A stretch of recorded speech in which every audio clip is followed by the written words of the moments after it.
Mr. Speaker, I seek permission to speak from a seat other than my own.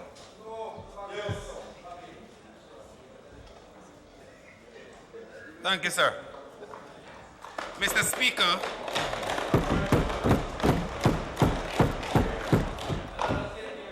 as I rise to make my presentation, I want to thank the Almighty for my being here.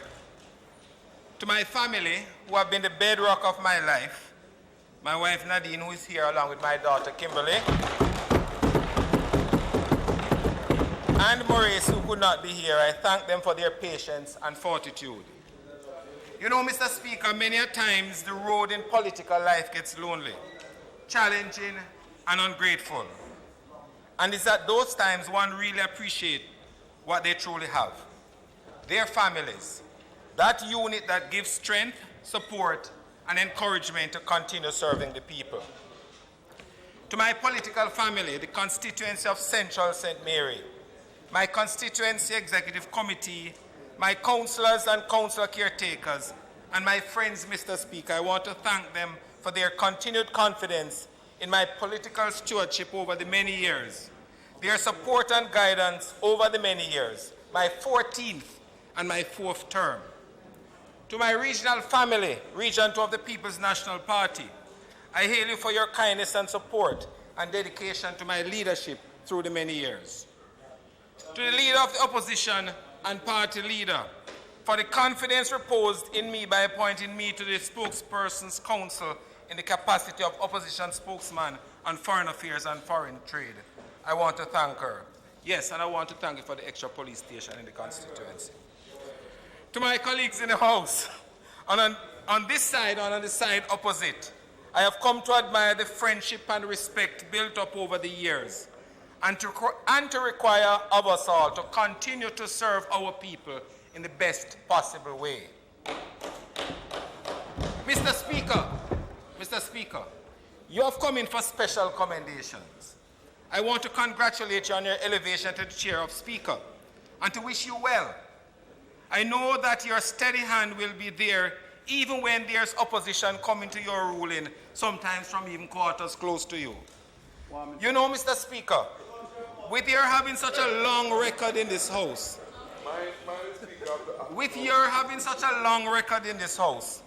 I suspect that this is the best appointment that could be given to you at this time. I also know you're enjoying this role and will continue to make this Parliament lively. I also know you will use the position judiciously. In the last administration, Mr. Speaker, I had the opportunity to serve in the cabinet as a minister with responsibility for housing in the Ministry of Transport Works and Housing. I want now, as I did then on leaving that assignment, to thank all the public servants who worked with me over those 4 years, and to publicly state, Mr. Speaker, that in the main, we have some of the finest public servants who approach their jobs with professionalism. Whilst ministers advance policy positions, they're the ones who really run the country. Congratulations and thank you. Mr. Speaker, for all nation states, the diplomatic posture that is adopted in their approach to governance is a signal part of the engine that drives their development process. In Jamaica's case, there's no difference. And it is widely acknowledged that our country's stance in the diplomatic arena since our independence in 1962 has not only been greatly admired, but has received kudos, rich kudos from far and near. But even before then, Mr. Speaker, you will recall that Jamaica from as early as 1957, the government under the premiership of Norman Manley has been the first country in the Western Hemisphere and second to India in the world to officially ban trade and travel with the apartheid regime of South Africa. Two, Mr. Speaker, you will also be reminded of the sterling efforts in 1963 of then Senator Hugh Shearer as Deputy Chief of Mission at the United Nations, initiating the movement in the UN to have the Declaration of 1968 as International Year of Human Rights. As a country, we have always supported what is right and just. We have never sought to stray from the path of accepted principle, and if we ever did, surprise has been immediately and publicly expressed. In foreign relations, Mr. Speaker, there is and cannot be a PNP way and a JLP way. There's only a Jamaica way. A vote at the United Nations is not a political party vote. It is a vote cast on behalf of and in accordance with Jamaica's view of the agenda item. In the world of diplomacy, for Jamaica, there is no such place for, and there can be no accommodation of partisan posturing. And that's the way it has to be in our regional, hemispheric, and our global dealings and exchanges. That being the case, in this my first presentation in this Honourable House as spokesman on foreign affairs and foreign trade, I feel obliged, Mr. Speaker, to give certain undertakings to my colleagues in this chamber and to the people of Jamaica. The People's National Party opposition will from time to time, on behalf of the people, seek from the government information and clarification concerning Jamaica's foreign relations. We will never attempt to make any issue into a you versus me contest. Partisan political posturing is inimical to the interests of good diplomatic relations and practice. No room or opportunities to be given for it to be perceived, either internally or within the external environment, that we are at loggerheads in relation to our international relations practice. We pledge also to give full support to our officials who continue to labor dutifully in the diplomatic vineyard, with its widely varied tentacles stretching across so many divides. And lest we forget those officials who serve in our high commissions and embassies across the globe, represent the face of Jamaica wherever they are. They require our support as they continue to project brand Jamaica.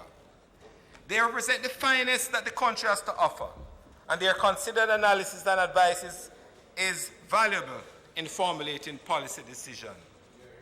In that regard, for example, we will never, as an opposition, support or should we allow anyone here or elsewhere to denigrate the publicly declared efforts of the Foreign Ministry on their behalf. Neither will we support any action by anyone which runs antagonistic to the kind of message that Jamaica's sterling role in the diplomatic theater has sought to project over the years.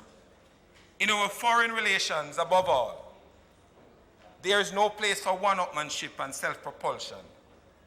That can only serve to push Jamaica's interests into the background, the very antithesis of what our diplomatic efforts are aimed at.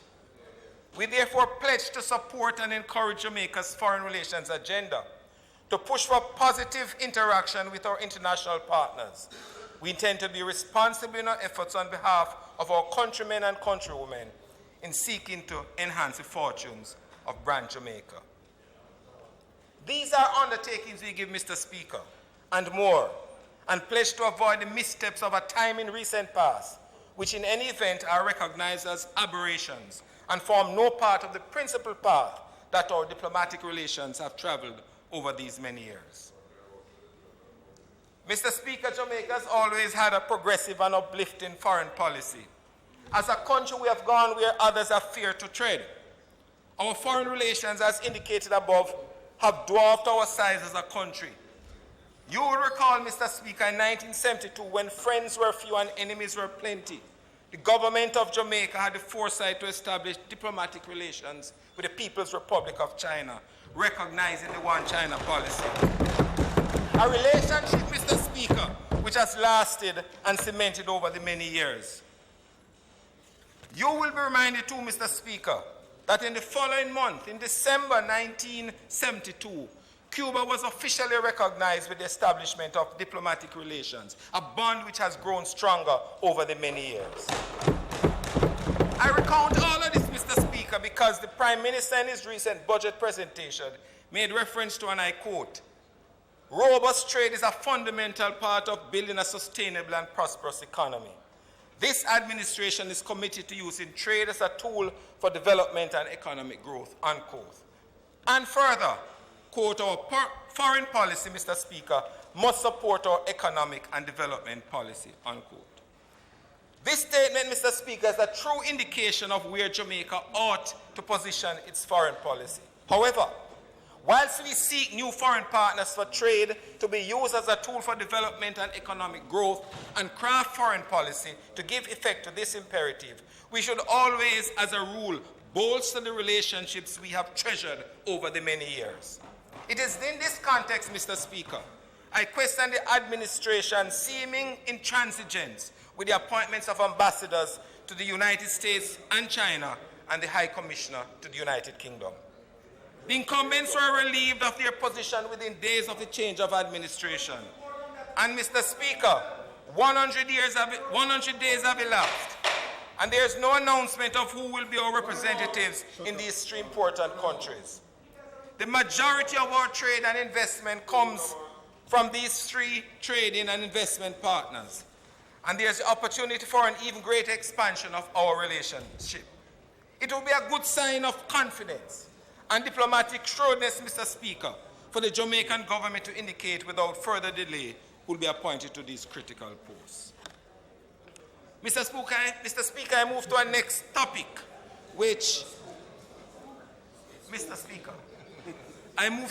topic, which is of interest to us here in Jamaica. History has shown that the external environment is critical to the sustainable development of states. This is more pronounced in the case of small island developing states, which number our country, Jamaica, among them. The effects of the 2008 financial crisis continue to linger. Many economies around the world are still smaller today than they were before the 2008 crisis. In April 2016, the IMF downgraded the global growth forecast from 3.4 to 3.2% on the grounds that, quote, the global recovery remains slow, was fragile, with a risk that persistent low growth can have damaging effects on the social and political fabric of many countries, unquote. In its revised growth forecast, the IMF said the following of the European Union: low investment, high unemployment, and weak balance sheets weigh on growth, which will remain modest at 1.5% this year and 1.6% next year. That, Mr. Speaker, was in April 2016, 1 month before Brexit. Against most expectations and against this quite sobering backdrop, Brexit has become a reality. It has added a layer of complex uncertainties and risks to an already quite somber international panorama. Uncertainties, Mr. Speaker, such as avalanche of events, jittery markets, which are reacting to the massive uncertainties generated by Brexit, has resulted in countries, institutions, and people becoming poorer. One estimate is that it has wiped $2 trillion off world markets, the sterling currency losing a value of 10% in a couple of hours, and has sent shockwaves across the globe. The people of the United Kingdom have spoken. They have spoken that they want out of the Union. But according to one commentator, they have taken a swan dive into a body of water of unknown depth. As a result, it is no exaggeration to say that the world will never be the same. Europe will never be the same. The United Kingdom will never be the same. Jamaica and CARICOM will clearly be affected. And so, quite rightly, Brexit is viewed as a political event of epic proportions. This is so because it has created complex uncertainties inside the European Union, which combined constitute the world's second largest economy and a major pole of influence in the world, including its relations to international peace and security. Brexit matters also because it has created complex uncertainties in the United Kingdom, which is of itself the world's fifth largest economy, a permanent member of the United Nations Security Council, and a major global player. Brexit matters to Jamaica and CARICOM because our relations with the United Kingdom and the EU are critical planks of our external relations from both a political and economic point of view. Brexit matters to Jamaica and CARICOM because the global economy will be affected, and our economic performance relies greatly on the strength of the global economy to support trade and investment, to ensure that commodity prices remain competitive, to sustain tourism flows and remittances, to fund international development cooperation initiatives bilaterally, regionally, and at the global level, including in relation to climate change, international financing for development, and the Samoa pathway for small island developing states. The uncertainties revolve around the future of the EU, the future of Britain, and extend even to the very understanding of integration, development, and free movement as a development paradigm.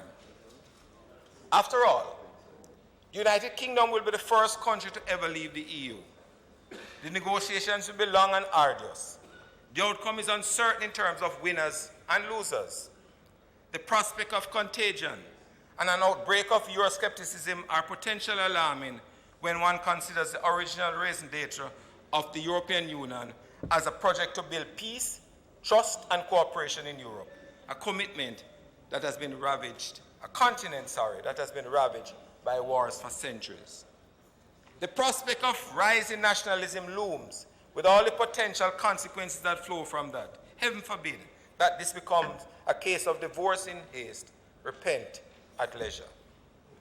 The special ties between United Kingdom and Jamaica and the huge Jamaican and Caribbean diaspora in the UK means that the fortunes of the United Kingdom going forward will have to be more closely monitored than ever.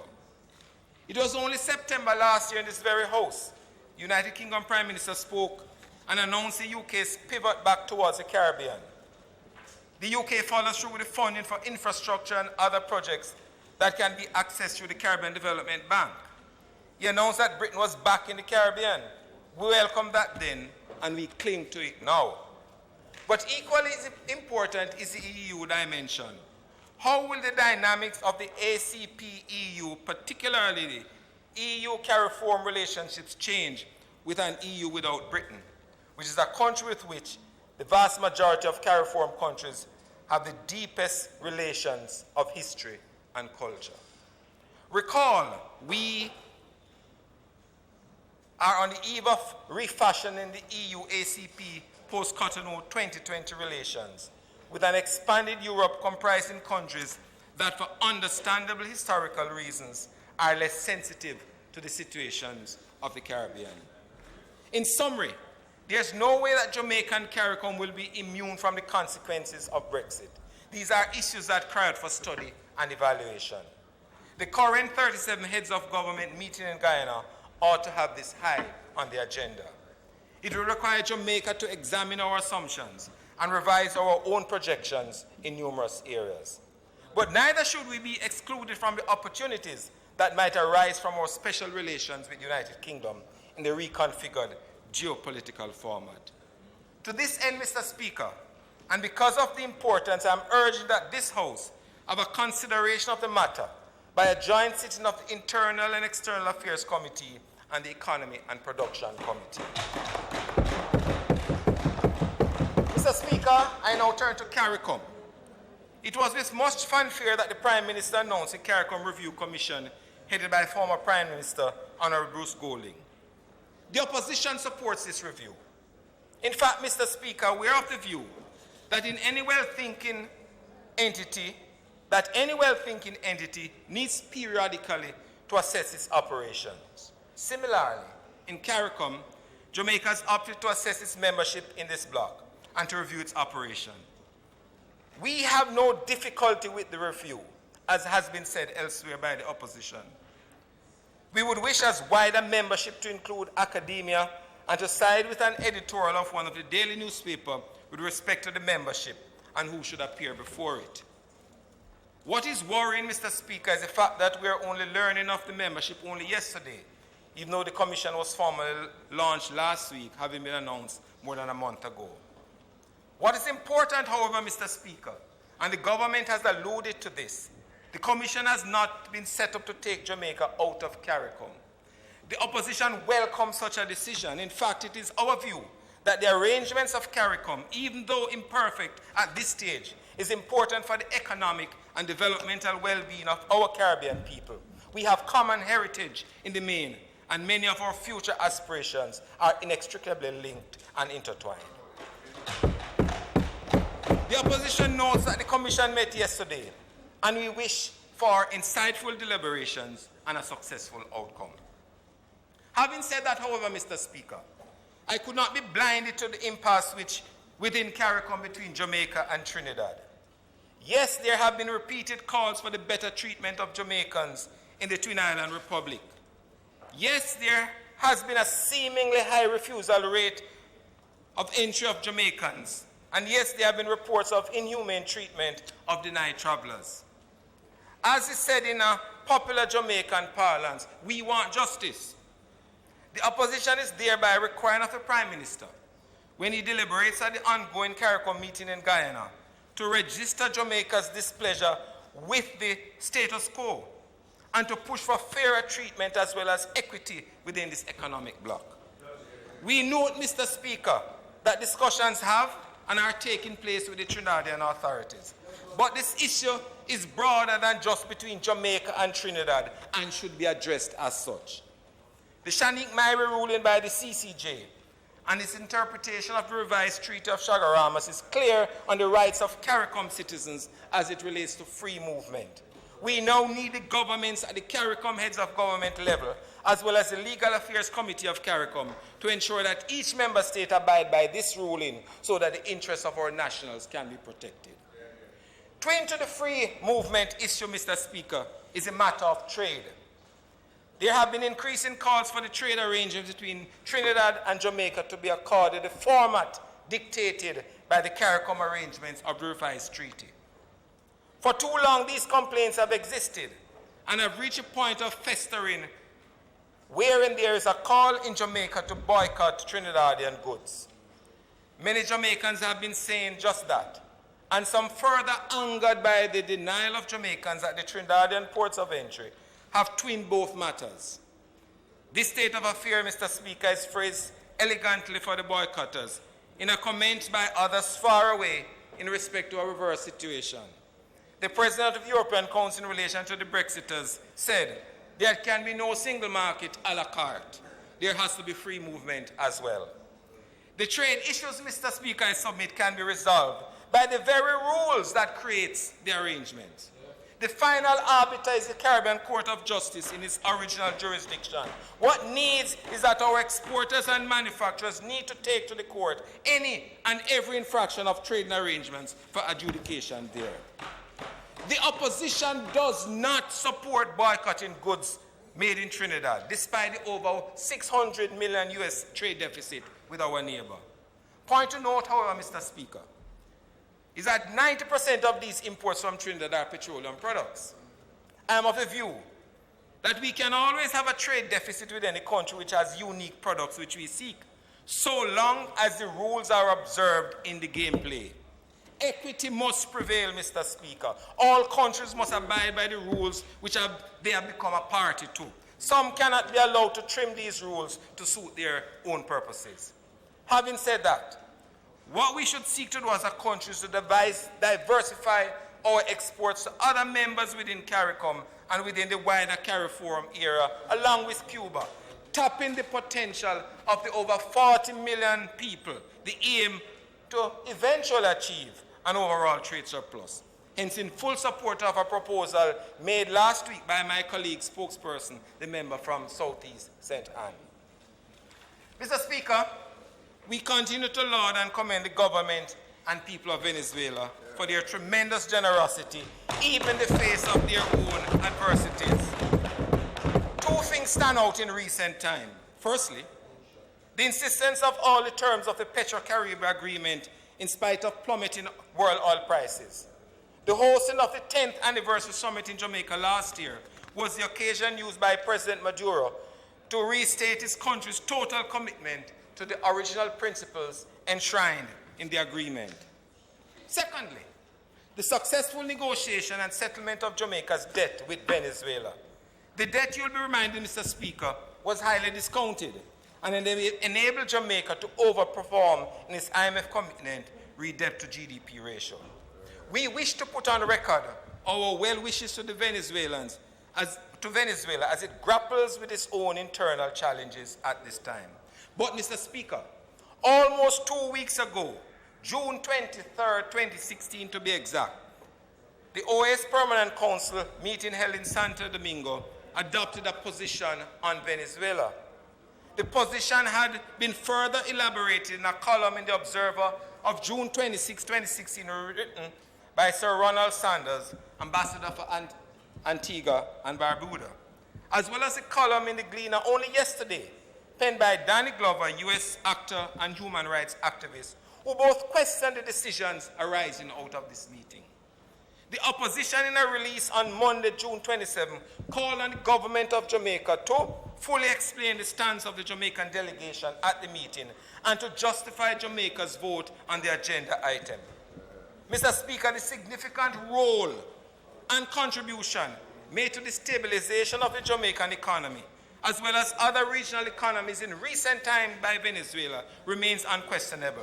That by itself is cause enough to call for a full report on the outcome of the meeting. To this very date, Mr. Speaker, the government has remained silent. I again ask the question. This Parliament, Mr. Speaker, has over the many years consistently moved resolutions for the removal of the economic blockade against the Cuban people.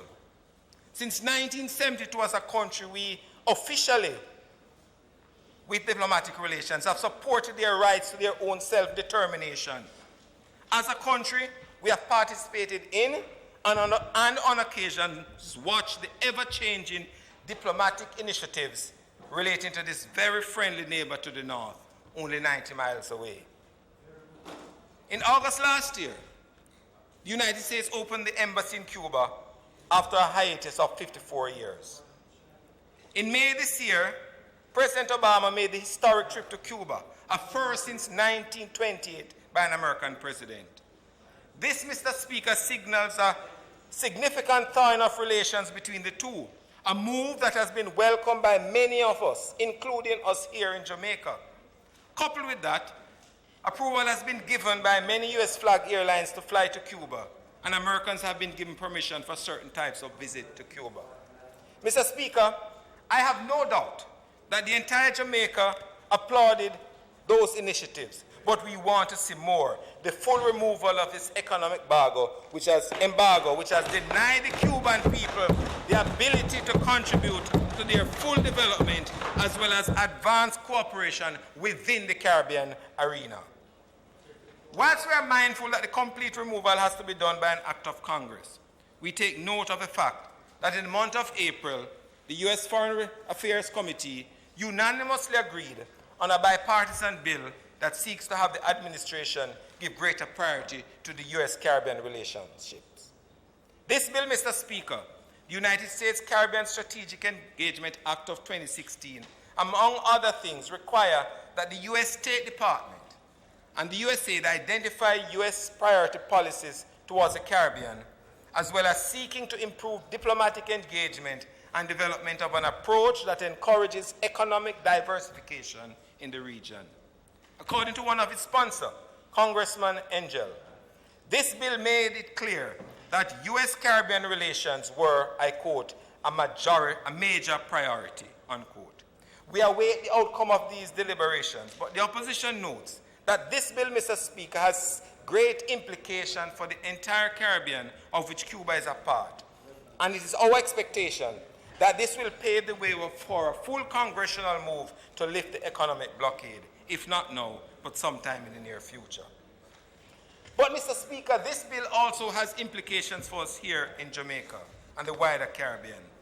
This bill seeks to give congressional stamp to U.S. Caribbean foreign policy, to make it a priority. And although it has no funding attached to it, it is a step in the right direction.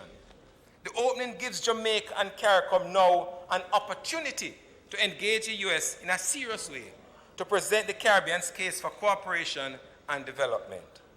The opposition calls on the government to look seriously in that direction. Mr. Speaker, the engagement of our significant diaspora is to be continued and enhanced. With a significant diaspora in the United States, UK, and Canada, it is imperative that we incorporate our citizens in our combined efforts at our national development. In the Standing Finance Committee, I asked a question of our diaspora policy, which I'm advised was completed and was to have been tabled. We have not had sight of this, and hence the opposition is calling on the government to fast-track this report to have a definite policy relating to our brothers and sisters who reside abroad. This grouping, if significantly harnessed, can and ought to be one of the major driving forces in investment in the economy. As I close, Mr. Speaker, I wish to reiterate some of the important points. We have a rich history of diplomatic engagements. We would commit to work in the interest of the Jamaican people. The opposition urges the government to have our representatives named in the USA, the UK, and Canada. We urge that any initiatives that we undertake as a country in the diplomatic arena be one which is fair, principled, and one which is right and just. We call on the Parliament, as we are calling on the government, to examine the implications of Brexit and to strategize going forward. We also urge that we ought not to gain political mileage and come to regret our actions over time, as has happened in the past. The member's time has expired. Call on the House Leader. No, it doesn't bring in twice. Mr. Speaker, I move that the member's time be extended by 5 minutes to allow him to conclude his presentation. The motion is that the member's time be extended by 5 minutes. Those in favor? Those against? Dr. Guy. Thank you, Mr. Speaker. Thank you, members of this House. Our mantra, Mr. Speaker, of being right and just has shown foresight and has vindicated us as a country time and time again. And finally, Mr. Speaker, the opposition pledges to work for the continued growth and development of our country, Jamaica. We intend to be responsible in our efforts on behalf of our countrymen and countrywomen in seeking to enhance the fortunes of brand Jamaica. We are committed to this cause, Mr. Speaker. I thank you, and I thank the members.